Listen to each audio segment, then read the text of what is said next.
ndamutse ndetse umuziki nonaha burundu I think imerozi byamufatira imyaka nk'icumi kugira ngo ageze ibihembo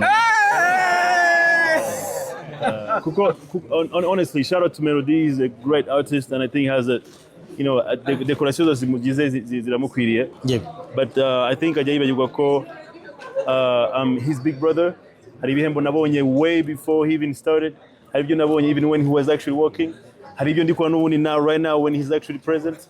So I know ko bivuga tebya of course I don't mean 100% ariko nziko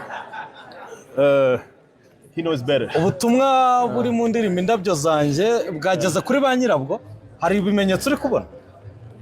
Absolutely. Ariko muri arena I think abafana bazangeza indabo zangeze. Imyitegurire kuri kangahe yango wa muntu gutegura amatino yaguze imisi mike imyitegurire kuri kangahe atwambaye kuri atariki.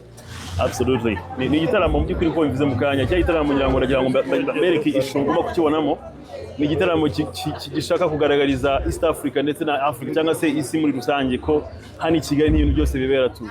The anticipation, the excitement muri kubona, this is what we deserve nk'abanyarwanda, this is what we deserve nk'abanyakigali. So ni igitaramo mu by'ukuri Kigali.